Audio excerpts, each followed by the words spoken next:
বর্ষাকালে বাড়িতে কোনো রকম সবজি না থাকলে মাত্র একটা ডিম দিয়ে এই অসাধারণ স্বাদের রান্নাটা করে দেখতে পারেন। ভাত ও রুটির সাথে খেতে দারুণ লাগে। রেসিপিটা ভালো লাগলে লাইক করতে ভুলবেন না।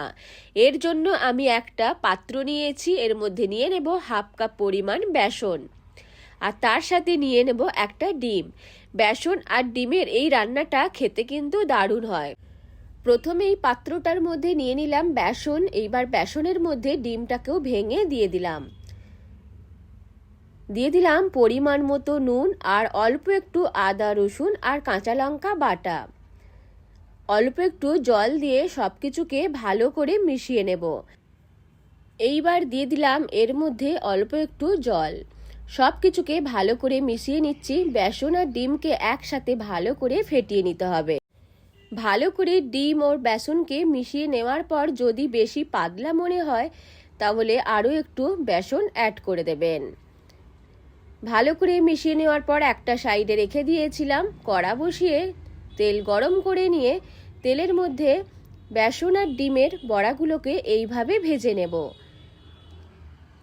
উল্টে পাল্টে বেশ ভালো করে একটু লাল লাল করে ভেজে তেল থেকে তুলে নিয়ে নিচ্ছি।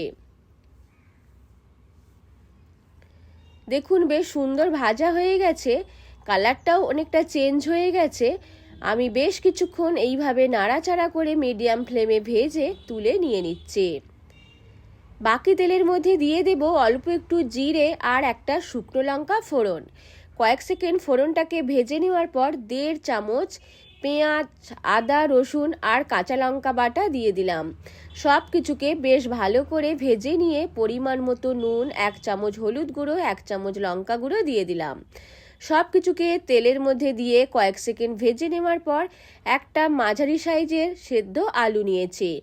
আলুটাকে হাতের মধ্যে নিয়ে এইভাবে ভেঙে মশলার মধ্যে দিয়ে আলুটাকে মশলার সাথে কিছুক্ষণ কষিয়ে নিচ্ছে। এই রান্নাটা খুব তাড়াতাড়ি কম সময়ের মধ্যে তৈরি হয়ে যায়। এইবার আমি এর মধ্যে দিয়ে দিলাম অল্প একটু গরম মশলার গুঁড়ো, দিয়ে দেব 1.5 কাপ পরিমাণ জল। আপনারা ঝোলটা যেই রকম রাখবেন সেই রকম জল দেবেন।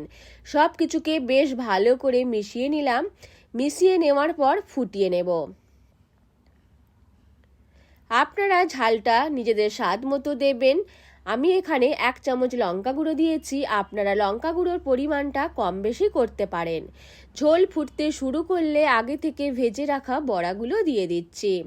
বড়াগুলো দেওয়ার সাথে সাথে দিয়ে দিলাম একটা কাঁচা লঙ্কাকে 2 ভাগে কেটেও দিয়ে দিলাম। সব কিছুকে মিশিয়ে নিয়ে বেশ কিছুক্ষণ ফুটিয়ে নিচ্ছি। বাড়িতে যখন কোনো রকম সবজি মাছ মাংস না থাকবে, খুব সহজেই মাত্র একটি ডিম দিয়ে এই রান্নাটা অবশ্যই তৈরি করে খেয়ে দেখবেন। বেশ ভালো করে ফুটে গেছে, খুব সুন্দর একটা কালার এসেছে আর খেতেও খুব ভালো হয়েছিল।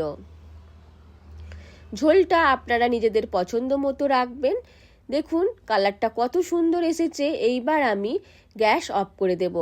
খুব সহজেই তৈরি হয়ে গেল বেসন বড়ার ঝোল। এইবার আমি একটি পাত্রের মধ্যে নিয়ে নিচ্ছি। রান্নাটা ভালো লাগলে লাইক, শেয়ার এবং কমেন্ট করতে ভুলবেন না। আর আমার থেকে নিত্য নতুন রেসিপি পাওয়ার জন্য চ্যানেলটিকে সাবস্ক্রাইব করতে